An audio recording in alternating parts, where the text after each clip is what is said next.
Assalamualaikum warahmatullahi wabarakatuh.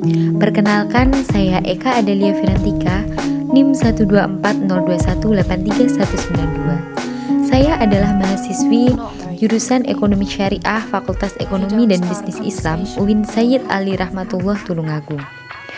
Video ini saya buat guna untuk memenuhi tugas akhir praktik pengalaman lapangan gelombang 3 yang diadakan oleh Fakultas Ekonomi dan Bisnis Islam UIN Sayyid Ali Rahmatullah Tulungagung. Praktik pengalaman lapangan merupakan bentuk upaya penerapan ilmu pengetahuan yang telah diperoleh dalam perkuliahan. PPL ini dilaksanakan secara mandiri di desa masing-masing dan tetap mengedepankan protokol kesehatan guna untuk memutus mata rantai penyebaran COVID-19. Metode yang digunakan dalam PPL ini adalah observasi dan wawancara. PPL ini dilaksanakan pada tanggal 20 September sampai dengan tanggal 22 Oktober 2021. Dilaksanakan tidak jauh dari rumah mahasiswi guna untuk survei potensi desa. Praktik pengalaman lapangan yang dilaksanakan ini bertempat di lembaga yang tidak jauh dari rumah mahasiswa. Dalam video ini saya akan menyampaikan hasil laporan praktik pengalaman lapangan yang telah saya laksanakan di salah satu usaha peternakan di Desa Tanggung Gunung. Desa Tanggung Gunung adalah desa yang berada di Kecamatan Tanggung Gunung, Kabupaten Tulungagung. Kecamatan Tanggung Gunung merupakan salah satu kecamatan yang ada di sebelah selatan Kabupaten Tulungagung. Luas wilayah Kecamatan Tanggung Gunung adalah 117,73 km dengan batas-batasnya yaitu sebelah utara adalah Kecamatan Campur Darat, sebelah timur adalah Kecamatan Kalidawir, sebelah selatan adalah Samudra Hindia, dan sebelah barat adalah Kecamatan Campur Darat dan Kecamatan Besuki. Di Desa Tanggung Gunung ini banyak memiliki beberapa potensi desa, baik itu UMKM yang berupa perikanan maupun peternakan, dan banyak sekali yang berprofesi sebagai petani, pedagang, PNS, dan yang lainnya. Salah satunya usaha peternakan ayam potong milik Bapak Sunarji ini merupakan salah satu usaha ternak dari beberapa peternak ayam potong di Desa Tanggung Gunung. Dalam hal ini, pola usaha yang ada pada peternak ayam broiler terbagi menjadi dua, yaitu pola usaha mandiri dan pola usaha kemitraan. Usaha ayam potong milik Bapak Sunarji merupakan usaha mandiri untuk meningkatkan pendapatannya. Selain beternak, Bapak Sunarji juga bertani jagung 2 kali panen dalam setahun. Sedangkan usaha peternakan milik Bapak Sunarji ini panen setiap 1 bulan sekali. Dalam pelaksanaan praktik pengalaman lapangan ini, saya mendapatkan banyak ilmu dan pengetahuan mengenai cara berbisnis di usaha peternakan. Salah satunya adalah mengenai strategi agar usaha peternakan ayam potong ini dapat berkembang maju dan sukses. Setiap usaha harus memiliki sebuah strategi. Strategi yaitu merupakan alat dalam mencapai suatu tujuan. Adanya strategi ini bertujuan agar suatu usaha mampu berkembang di tengah peluang usaha yang prospektif dan dapat bertahan dari ketatnya persaingan, serta dapat meningkatkan pendapatan. Untuk bisnis ternak ayam potong ini mengeluarkan modal yang tidak sedikit jumlahnya. Salah satu modal utama adalah penyediaan tempat dan pangan serta perawatan ayam-ayam ternak tersebut. Usaha peternakan ini didirikan Bapak Sunarji pada tahun 2017 dengan memulai pembuatan kandang dengan modal awal yang dikeluarkan dalam pembuatan kandangnya itu tidak sedikit. Modal yang dikeluarkan untuk beternak ayam potong memang tidak sedikit, akan tetapi penghasilan yang didapatkan setiap kali panen bisa mencapai laba yang sangat besar.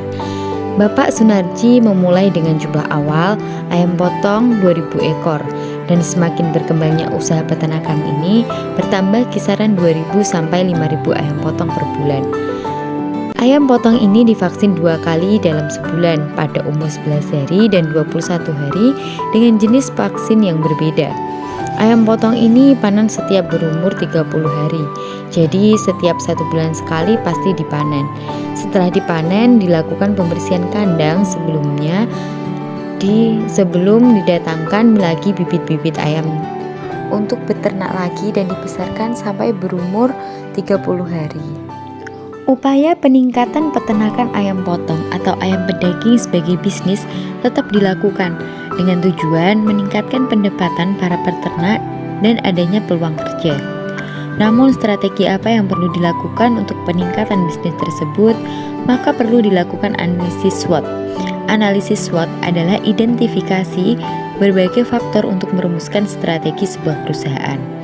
Analisis ini didasarkan pada logika yang dapat memaksimalkan kekuatan dan juga peluang. Namun secara bersamaan dapat meminimalkan kelemahan dan juga ancaman. Keputusan strategis perusahaan perlu pertimbangan faktor internal yang mencakup kekuatan dan kelemahan maupun faktor eksternal yang mencakup peluang dan juga ancaman. Oleh karena itu, perlu pertimbangan analisis SWOT. Berdasarkan hasil analisis tersebut, analisis faktor internal dan juga eksternal yang menjadi kekuatan dan kelemahan serta peluang dan ancaman dalam pengembangan peternakan ayam potong pedaging pada usaha peternakan ayam potong Bapak Sunarji ini, maka ditemukan alternatif strategi yang dapat dipertimbangkan, yaitu sebagai berikut. Strategi yang pertama yaitu strategi SO atau Strength Opportunity atau strategi kekuatan peluang. Strategi SO dirumuskan dengan pertimbangan bahwa manajemen hendak memanfaatkan kekuatan perusahaan dan keunggulan bersaing yang dimiliki untuk mengeksploitasi peluang bisnis yang tersedia. Strategi yang kedua yaitu WO atau Weakness Opportunity atau strategi kelemahan peluang adalah strategi untuk meminimalkan kelemahan yang ada untuk memanfaatkan peluang eksternal. Yang ketiga yaitu strategi ST atau Strength Trade atau strategi kekuatan ancaman adalah strategi untuk mengoptimalkan kekuatan internal yang dimiliki dalam menghindari ancaman. Dalam suatu bisnis pastinya ada kenaikan dan penurunan suatu pendapatan. Faktor-faktor yang mempengaruhi penurunan pendapatan atau kenaikan pendapatan adalah volume penjualan produk dan juga harga jual produk. Pada umumnya, tujuan yang ingin dicapai oleh suatu perusahaan adalah untuk memperoleh pendapatan. Analisis pendapatan mempunyai kegunaan, yaitu selain dapat mengukur apakah kegiatan usaha peternak pada saat ini berhasil atau tidak, juga dapat serta memberikan gambaran untuk perencanaan dan tindakan lanjut dari pendapatan saat ini.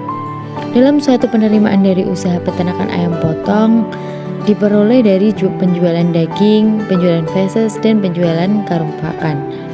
Jika hasil produksi peternakan itu dijual ke pasar atau ke pabrik, maka diperoleh uang sebagai produk yang terjual. Besar atau kecilnya uang diperoleh tergantung daripada jumlah barang dan nilai barang yang dijual. Barang yang dijual akan bernilai tinggi apabila permintaan melebihi penawaran atau produksi sedikit. Jumlah ayam yang dijual dikalikan dengan harga yang ditawarkan, itu merupakan uang yang diterima sebagai ganti produk peternakan yang dijual. Inilah yang dinamakan penerimaan.